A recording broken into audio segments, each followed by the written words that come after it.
Schönheit von Gott.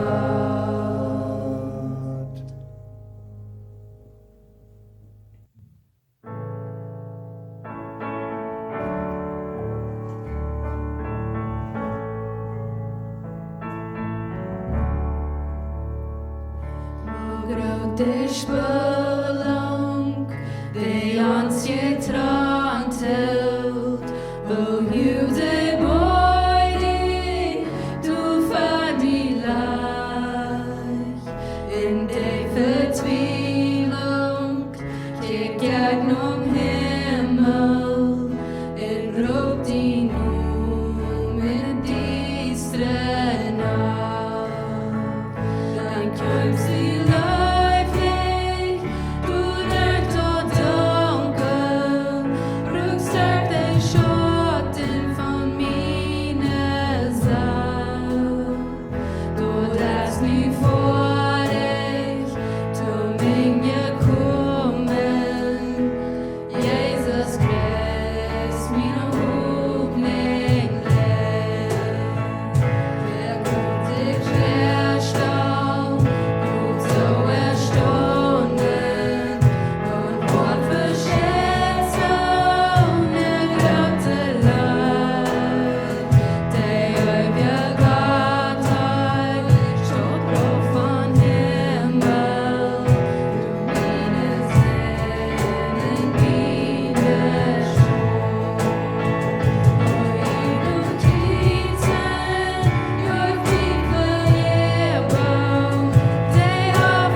Marius und willkommen ans MJC Marian Ondach. Hier sind über Internet, das ist online.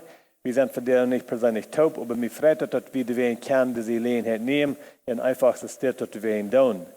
Wir sind in einer ganz anderen Zeit nu bijna, was wir gewohnt sind, und was wir gleichen. Und das ist, dass wir sind nu in so einer Zeit, wo der Coronavirus so stark ist. Das scheint sich so, dass die erlauben das nicht, dass wir kein taub sind. Aber das wird noch weiter zum Einkommen und wir kriegen vorwärts zu tun. Aber nu in der Zeit ist es viel Furcht für viele Menschen, dass die nicht wissen, wohin und wohin. Und ich will haben, dass vielleicht können wir uns ein bisschen ansporen, um ein bisschen anders anfangen zu denken über diese ganze Sache. Die Wirklichkeit ist, dass wir können wenig mit tun, oder hauptsächlich nicht. Wir können bloß dafür sein, dass wir nicht wollen, die Krankheit abschlappen und wieder drehen. Aber eben, was in der Welt fehlt, können wir wenig mit tun. Und so dann mein Vorschlag ist, dass wir würden anfangen, dankbar zu sein für was ist, für was fehlt. Wir wen? Na, wenn die Bibel sagt uns dort. Hör mal, was es sagt in Epheser Kapitel 4, Vers 20. Und dankt in alles immer Gott, dem Vater, für alles in Jesus Christus, unseren Herrn, seinen Namen. So ein anderer Weg gesagt, wir sollen dankbar sein. Nicht bloß, wann die Tiden gut sind, nicht bloß, wann die Tiden schön sind, nicht bloß, wann die Tiden so sind, dass wir alle gesund sind, aber alle Tiden, für alle Umstände, so wie dankbar sein. Na, für was sollen wir dann dankbar sein? Well, vielleicht können wir dankbar sein, dass Gott gerade erst ist, dieses Coronavirus. Vielleicht können wir dankbar sein, dass wir nicht die Krankheit haben. Vielleicht können wir dankbar sein, dass Gott weiß, am Anfang von eng, dass er weiß, was er ruht, er weiß, was wir wollen tun. Er hat nicht geändert, seine Leib, der verlässt uns nicht. Alle solchen Dinge, wofür wir noch dankbar sein. So, ich will uns Motto sprechen, dass wir von diesem Weg zu kicken. Dass wir mit Dankbarkeit heute kicken tun. Nicht aus Furcht, nicht aus Angst, nicht aus Grimm, aber mit Dankbarkeit heute, wenn die Umstände nicht ändern, wird es ändert unsere Einstellung. So werden wir anfangen zu danken für was du fährt und Gott loben und preisen, dass er ist einfach Gott und er ist in wirklich, er hat die Macht über alles. So, als wir nun in der Botschaft werden wir noch zu beten. So, wenn die Kost, wo die Bast, werden wir uns hauptsächlich zu beten. Himmlischer Vater, danke schön für den Samarias, dass du mächtig bist, dass du kraftvoll bist, dass dieser Virus, der hat keine Macht über dich, dass du hast Macht über dich. Danke schön, dass wir nicht darüber Angst haben, dass wir können Frieden leben, dass wir können Frieden leben, dass wir können ein dankbares Hort leben, Herr Gott. So musst du von diesem Reis uns mit sein, besonders wenn wir in der Andacht gehen, zum Kirchen in seinem Wort sagt, ihn Wort, besonders von der letzten Zeit auf Erde, vorher musst du uns lehren, und dass uns Hort wird zurückkommen und dankbar sein zu dir, für was du das, für wer du bist, und für was du uns rufen das. So vorher wir danken und preisen dir dafür in Jesus' Namen. Amen. Well, von der aus, was wir nennen Palm Sindach. Was meint dort? Well, das ist die letzte, Palm Sindach ist die Sindach vor Jesus sein Kreuzung und Abstoßen. Und sondern das ist der letzte Weg von Jesus sein lebende Zeit hier auf Erde. Und sondern, die weiten die Geschichte gleich gut, wo Jesus, kam in die Stadt, geritten auf einen Esel. Und die Menschen, die gingen Palmblätter aufhaken und aufrieten vom Baum und leden die Hand für Jesus mit dem Buddha, diese Eva, einige der Warnings tragen und leden der Hand, dass Jesus mit dem Buddha diese Eva können und statt den loben der Arm und roten Arm in der Stadt nennen. Und so sich sagen, das ist das eng von Jesus sein Leben, das ist von sein irdisches Leben sich sein, der letzte Weg, aber wenn das kann sein eng sein, dann wird wirklich ein Anfang sein. Leben hier nicht ab, ohne dass du einen Anfang erst. So Jesus hat einen Anfang in seinem Leben auch. Und in Lukas Kapitel 2, er redet von Jesus in die Geburt, weil er in der Welt ankommt. Und als Jesus geboren wird, wir ein Schubshort auf den Stab, dann kommt der Engel vom Himmel und dann kommt der Nurreich bringen. Hör mal, was die Engel für den Nurreich brauchen. Das sagt in Lukas 2, Vers 14, das steht. Laut Gott im höchsten Himmel ihr kriegen, und die Menschen, die bei ihr Fried, die er sie gefallen hat. In anderen wird gesagt, dass Jesus kam, zum Frieden bringen auf der Welt. Dass wir ein Port von seiner Ursache verkommt, nicht bloß zum hier zu sein, nicht bloß zum ans Mitleben, zum ans Mitfallen, aber Frieden bringen auf der Welt. In der Wirklichkeit ist, dass viele Menschen haben den Frieden angenommen und viele Menschen haben den Frieden nicht angenommen. Viele Menschen, die von der Frieden annehmen, viele Menschen, die von der noch einmal nicht den Frieden annehmen. Wenn wir die Geschichte wieder lesen, dann sehen wir, dass, wenn wir bei Lukas Kapitel 12 kommen, dann sehen wir, dass in der 51. und 53. Vers, du sagst, Jesus, er sagt, bleib nicht direkt sein, ihr kommt zum Frieden bringen, aber aber das schwert, zum Deilung, zum Scheiden. Er sagt, nu wat vorher, wat je sehen zijn, sehen wat je vorher, Mutter, je Tochter und so weiter, da wat in Trennung sein. Und das wird nicht, dass Jesus in gefallen hat von Trennung, das wird nicht, dass er sagt, wir nu so auf die Jachten, das ist nicht, was er tut. Aber was er sagen tut, ist, dass Menschen, die würden seinen Frieden annehmen, Menschen, die würden seinen Frieden nicht annehmen. So in derselben Familie waren eingesandt, die wollen Jesus annehmen. Einige Menschen wollen Jesus nicht annehmen. In derselben Familie, dann wird die Trennung sein zwischen den zwei. Und Jesus kam zum klarstellen, dass entweder wir sind für arm oder wir sind gegen arm. Und dann, wenn wir kicken in Johannes, nicht Lukas, aber Johannes, den 12. Kapitel, dann sehen wir, nu sind wir in der letzten Weg von Jesus im Leben. Und nu sehen wir, dass ausgelebt, was es soll sein, wird die Trennung arbeiten dort.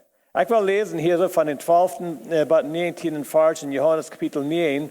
Und ich will Ihnen sagen, dass die alle 4 Evangelienbriefe, Matthäus, Markus, Lukas und Johannes, die haben diese Geschichte alle dabei.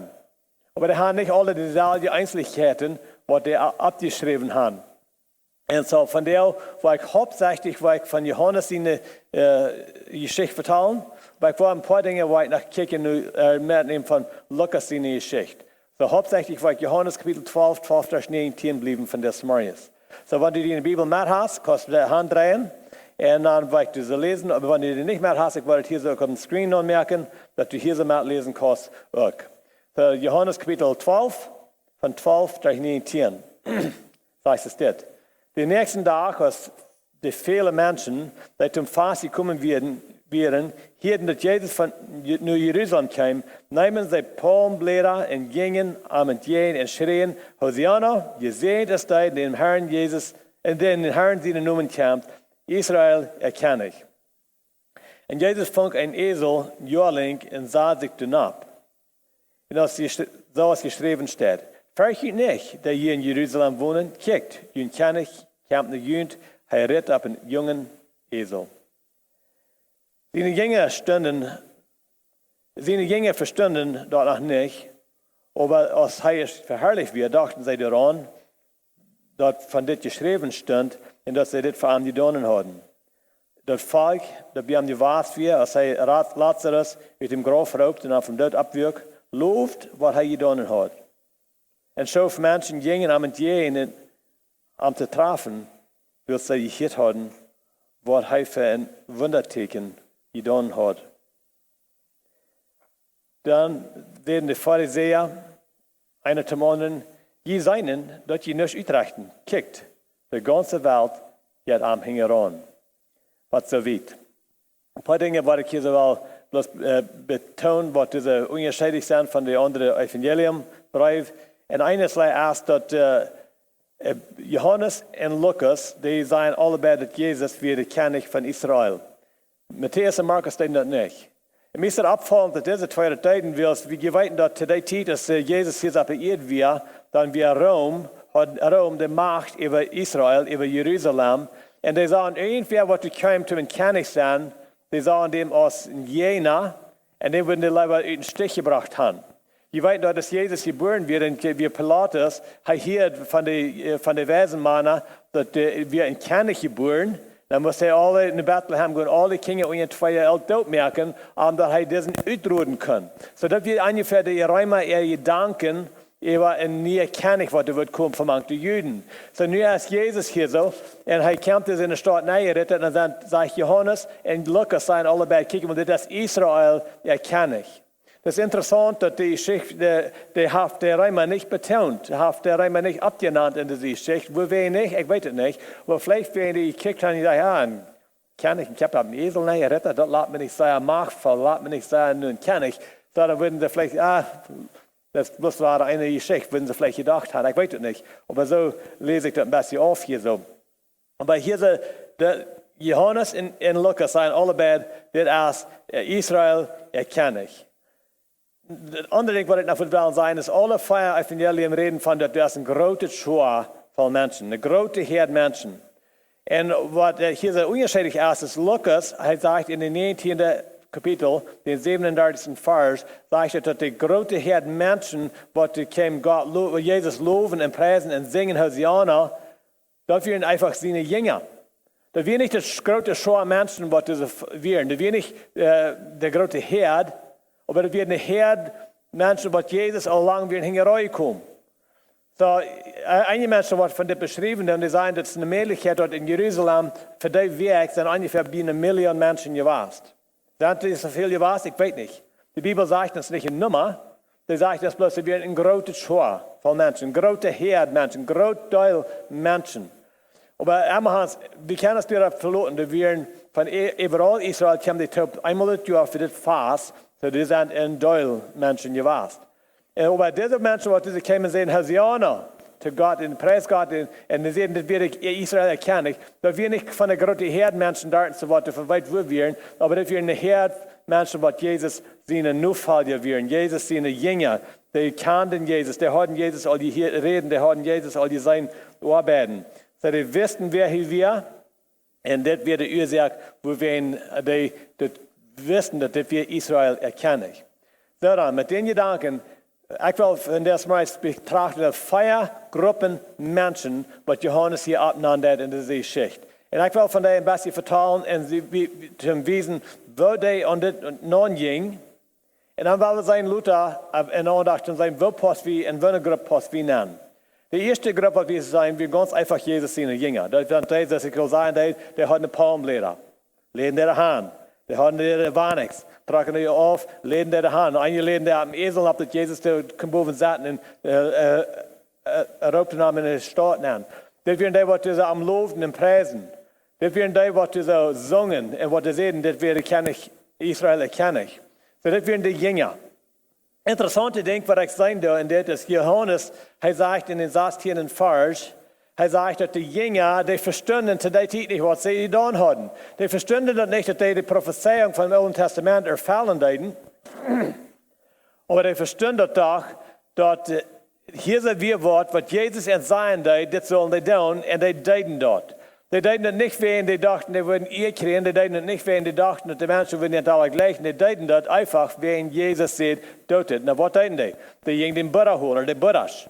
Und das ist interessant, ich weiß nicht, was jeder immer denken, aber wenn ich gedacht habe, wir wollen den König in der Stadt, den Israel König in der Stadt anladen, dann wird wir was anderes getan haben. Das meine Gedanken nur. Dann will wir nicht sagen, wir gehen in Buddha holen, dann will wir haben was anderes utgereicht, doch zu sein, wie wir am Schatzen deuten.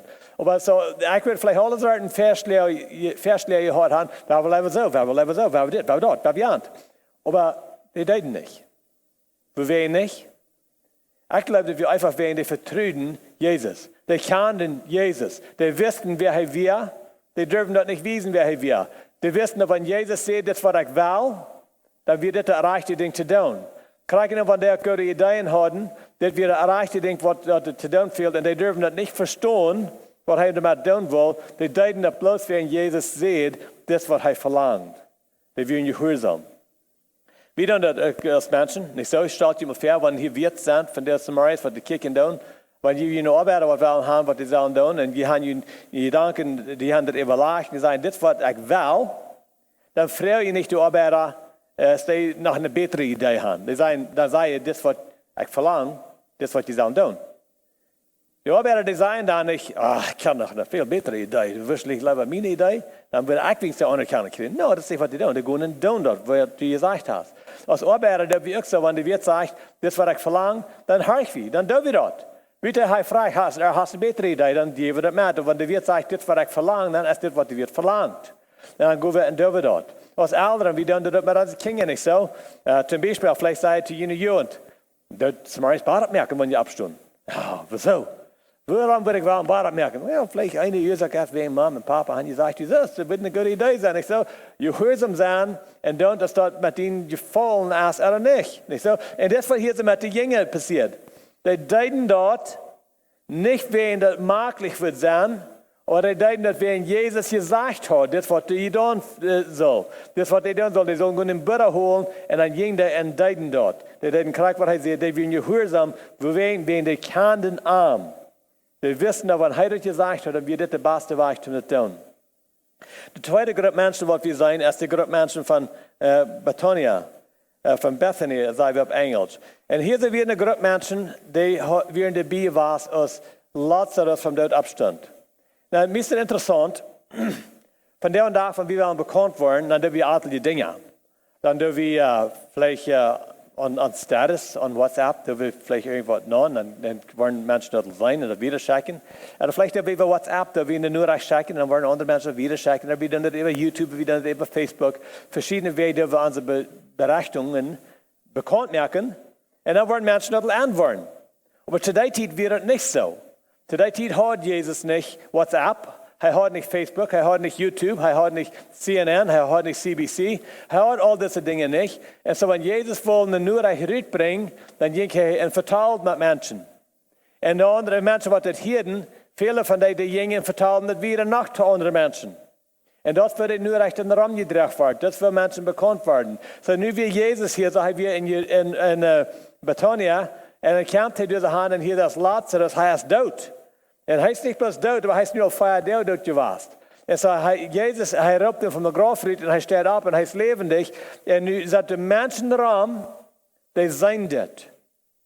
Die haben das nicht bloß hier von das Wort, die haben das nicht in der Zeitung gelesen, die sind dort. Die haben eine Erfahrenheit. Die wollen das an, die sehen, was da passiert. Und der ist das sehr abfallen. Wenn das nicht ein Mensch, der gestorben ist, und Jesus, der jetzt reicht ihm ab und nur ist das Leben nicht, dann können Menschen sagen, das wird nicht wirklich ganz tot. Mehr ist tot, aber nicht ganz. Das ist nicht, was da passiert. Er wird nicht tot. Ich habe Jahren 3 in Belize, der ich ein Begräbnis aufholen. Die ein junger Mädel, die wir gestorben. Und zu der Zeit in Israel und auch in Belize, dann die nicht das Blut von dem Körper rührt und dann die Chemicals nehmen, dass die nicht würden stinken. Die leiden das so. Und dann 3 Tage später, als wir das Begräbnis hatten, das sagt wir open, dass wir fahren den Konsul durch so. Und den ganzen Tag, was ich der Andacht verdrehen deed, kann ich das erkennen. So, ich weiß, wo Tod riecht. Er riecht nicht schön. Und nu, als Jesus hier so diesen Lazarus will abweichen vom Tod, dann sehen die Menschen, Herr, du nicht. Er ist auf 4 Tage tot, er stinkt all. Und das wird ernst. Und dann wird gesagt, er ist all den Punkt vorbei, den jetzt all nicht 3 abzuweichen. Das wird er gedanken. Und Jesus, er sieht, er rollt den Stein wieder, Lazarus kam rüt. Und er stund ab in diese Menschen, hier sind die stehen hier alle rum, und die sehen das. Dann sagen sie, diese hat Macht, Reich über diese Schweinerei, über diese Sache. Ich muss sagen, er hat Reich Macht über Corona-Virus. Weil das, was er erfahren hat hier. Und dann sagt er in den 17. Vers, als Jesus in der Stadt ankam, und er folgt es hier, dass Jesus kam, hört mal, was er sagt in den 17. Vers. Das Volk, das bei ihm gewasst wird, als er Lazarus aus dem Grab raubt und er vom Tod abwirkt, lobt, was er getan hat. Und dann wird gesagt, wenn wir loben, dann verteilen wir Menschen, dann gehen wir wieder drin und dann verteilen wir das wieder. Die sehen andere Menschen, was die erwarten wir. So, wir haben eine Gruppe Menschen, die werden Jesus seine Jünger, die werden gehorsam bloß, wenn Jesus was gesagt hat. Die kennen den Namen, die wissen, dass wir erreichte Dinge zu tun, dann deuten sie dort. Die zweite Gruppe hier, die hat eine Erfarenheit mit Jesus, die haben vielleicht nicht lange mit ihm mitgerannt, haben ihn nicht lange gekannt, aber die hat eine Erfarenheit, die haben sie eine Macht gesehen. Nu weten die, dass er hat Macht, und dann loben die, was er getan hat. Und dann wird gesagt, die vertellen andere Menschen, was er getan hat. Und das bringt mich dann, was die nächste Gruppe Menschen, was die Band werden.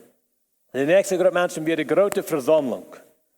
Und ich weiß nicht, dass jeder mal wo ich weiß, wo eine große Versammlung Menschen ist. Meist für sich sind die wenige, wem die kann. So, je wohnt vielleicht in einer Stadt und fahren in eine andere Stadt, vielleicht in Calgary, das ist eine große Herde Menschen. Und je kann die meist kommen. So, was sind die Menschen? Die sind bloß Gesichter in der Herde. Gesichter, oh, ja, ich weiß nicht, wer das ist, aber es sind eine ganze Herde Gesichter. Jetzt sind bloß Menschen, nicht so? Das verrät mich verstanden, was hier so passieren wird. Nun sind sie hier so, eine ganze Herde Gesichter. Große Schar. Aber diese Menschen, die haben Jesus gesehen, dass er Lazarus abweckt vom Tod, die werden so abgeregt, die werden so begeistert, da fangen die an zu vertellen, die gehen hier zu machen, diese Menschen sagen, hey, das ist nicht das Jesus, was da bitte abkommen, und dann vertellen die von was Jesus getan hat. Und von diesen Menschen, die erst bloß nicht sech macht, die Herd werden, hörst du mal, was da passieren wird. Vers 18. Und ein Schof gingen Abend gehen, am zu treffen, wie sie gehört haben, was er für ein Wunderteken getan hat. Was passiert? Weil die Vers 14 sehen, diese Menschen von Bethania wären da und die loben, was er getan hat. Und nu sind die hier so diese Herd und die gehen und loben und sagen, und schau von diesen Menschen, ich will die bloß nicht sagen, die Herd, ganz fremde Lied. Und nu kommen die von der Herd rüt und gehen die am und gehen und die treffen Jesus. Wenn diese Menschen nicht für ihn abgerecht waren, würden die bloß sagen, in Gesicht macht das Volk geblieben. Eine Nummer macht Menschen. Aber nu, wie diese Menschen abgerecht werden, nu mit einmal mal können sagen, oh, dann sei ich nicht schwierig, dann komme ich auch rüt. Ich will auch mehr weiten von diesen Menschen, was Janem haben, vom Tod abgewagt. Und das bringt mich dann bei der vierte und letzte Gruppe Menschen, was diese dann werden. Und das ist die Gruppe von den Pharisäern. Diese vierte Gruppe Menschen, das sagt hier in den 19. Vers, dass die wären nicht sehr interessiert in Jesus. Hörst du mal, was das sagt von ihnen? Die Pharisäer, das sagt es, dann sehen die Pharisäer einer zum anderen, je seien, dass die nicht entdrücken. Kickt die ganze Welt hier am Hingeran. Das ist ein bisschen interessant, die nehmen nicht mal Selbstverantwortlichkeit für was die Arich getan haben. Die nehmen nicht mal Selbstverantwortlichkeit und sagen, Mann, wie tun wir was Arich? Die sagen, kick mal, was je tun. Einer andere haben die Spektakel, die haben nicht ausgeregt. Je tun das Arich. Und die sind alle ein Nas. Und so hier ist der erste, die erregen nicht, und wo wir ihn nicht. Weil der ganze Volk, die ganze Welt, die hat Armhänger an. Und der andere wird, die sagt, die sind nicht kicken und sagen, was hat Gott hier among den Menschen? Die sind nicht hingeran und weiten, was ist ein Wunder, was Gott hier erregen hat. Wo die hingeran und sagen, ist, wo werden die Menschen von uns weg? Wo werden die Menschen nicht mehr mit sein? Die sind bekämmert am Gottloten, am Nomen, die sind bekämmert am was Menschen von ihnen denken. Und die sind schüchtern, die sind gehen an, die sind verdrießlich über Jesus. Und von hier wieder versiegen, die würde am Kern dort merken. Lukas Kapitel 39, als Jesus aus seiner Stadt geritten kämpft auf den Esel. Die Menschen, die fangen zu stehen, Hosianna! Und die loben an, was Israel kann ich. Dann hat die Pharisäer, dann sagen sie zu Jesus, Lehrer, seid ihr dein Volk, die sollen still sein. Jesus sagt in Vers 40, der dritte End, ich sage ihnen, wenn diese würden still sein, würden die Steine schreien. In anderen wird gesagt, die Botschaft von Jesus als König für Israel bekämpft für den Tag. So hier sind 4 Gruppen. Hier haben wir eine Gruppe, das wären die Jünger. Die wären gehorsam. Die deuten Dinge, was Jesus sagt, und don't das verstanden oder nicht. Und in diesem Fall, die verstanden das nicht. Die wären gehorsam, bloß wen Jesus sieht. Dann haben wir die zweite Gruppe. Die hatten eine Trafung mit Jesus, die hatten Erfahrung, die hatten gesehen, was er vermacht hat. Wir haben vielleicht noch nicht lange herangerannt, aber die hatten eine Trafung. Und die werden abgerecht und die können nicht still sein, nie vertalten die und lobten, was Jesus getan hat. Dann wieder die dritte Gruppe. Und diese dritte Gruppe sind nicht bloß Menschen in der Herd. Und diese andere, die zweite Gruppe, die kam hier und fragte, hey, könnt ihr mir vertalen von diesem? Vertalen, was die besonders, und nun sind die neugierig. Dann kommen die von der Herd rüt. Dann kommen die von der Herd rüt und sagen, ich will diesen auch treffen, und die trafen Jesus. Dann haben wir noch die vierte Gruppe. Die sind bloß verstaut, wenn die Menschen von ihren wegrennen und gehen Jesus hingeran. Meine Frau für uns von der Samarias. In welcher Gruppe passen ich und du nennen? In welcher Gruppe passen wir von der nennen? Weißt du, Jesus ist nur für ein paar tausend Jahre nicht ab ihr die Wahrheit physisch, aber der Herr Jesus hier. Und wir kennen ihn, er hat uns die Wut gegeben, wir kennen ihn. Und vielleicht bist du einer, was du so sitzt und sagst, ja, ich habe Jesus so ein Stück gekannt, ich weiß, wie er ist. Ich will am Hingeran gehen. Die Welt ist artig, aber ich will am Hingeran gehen. Wo wen er hat gesagt, was ich denn soll.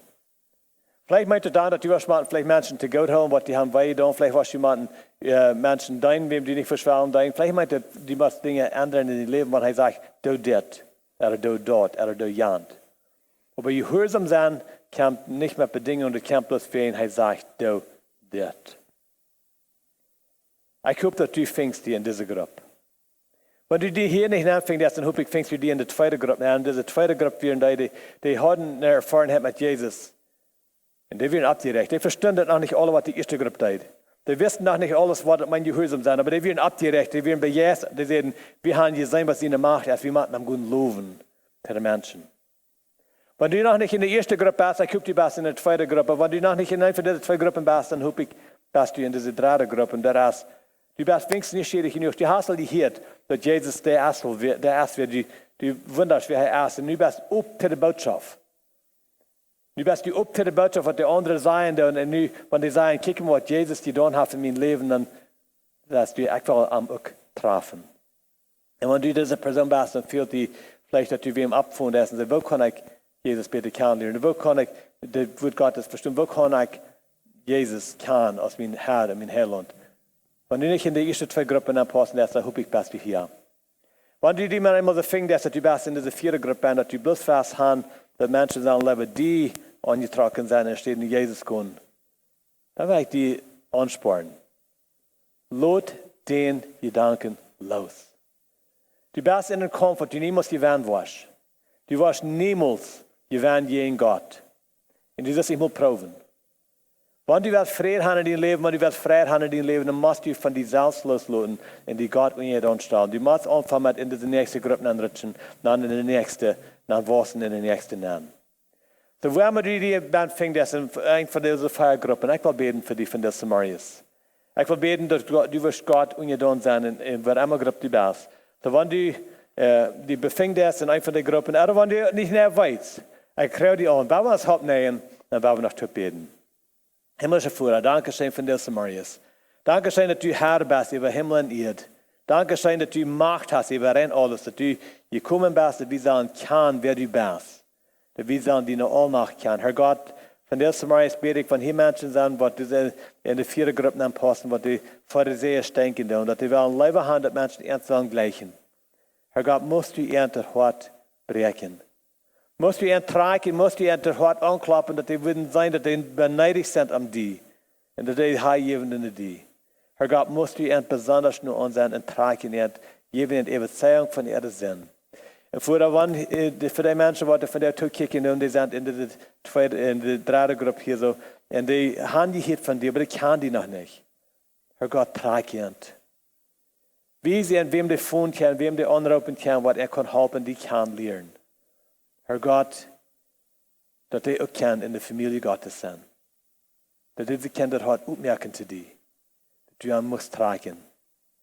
Und wenn die Menschen sind, die in der zweiten Gruppe sind von der Samarias, Herr Gott, ich bete, dass du niemals verlassen die Frieden, der begeisterte Frieden loslassen, Herr Gott. Aber dass die immer würden so abgerecht bleiben und vertrauen in deinem Mat, was du getan hast in ihr Leben. Herr Gott, brück ernt, zu mehr Menschen in der Region tragen. Und an die erste Gruppe, Herr Gott, die Gehorsam sind. Herr Gott, gib ernt in große, tiefe Verlangen, zum Wassen, zum die Bete kennenlernen, in einmal tiefe in Gemeinschaft gehen, im Wassen, in der Gehorsam mit Leben zu dir. In all das, Herr Gott, wo immer wir uns beim befinden, musst du verherrlicht werden. In Jesus' Namen. Amen. Und danke schön von der Samarias für den Teilnehmen an dieser Andacht. Ich bin froh, dass die Zeit genommen haben, dass ein Podcast was von der. Wir werden nur noch ein Lied singen, Taub, und aber erst wieder noch einen Sehenspruch haben, und dann wollen wir das Lied singen, und dann sind wir dann fertig für von der Samarias. Der Sehenspruch werde ich lesen von Römer Kapitel 15, ich werde den 5. in den 6. Vers lesen. Und möchte Gott, von dem Geduld und Trost kämpft, ihnen das schenken, dass ihr in Christus Jesus einig sind. Dass ihr alle taub einstimmig an den Herrn Jesus Christus, seinen Gott und Vater, loben. Amen. Vielen Dank schön und beim nächsten Mal Gott mit euch.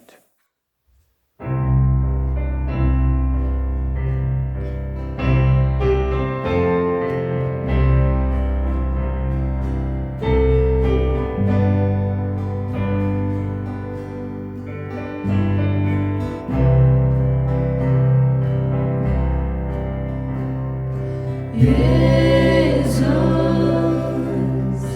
alles für Jesus.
Himmel zu sehen.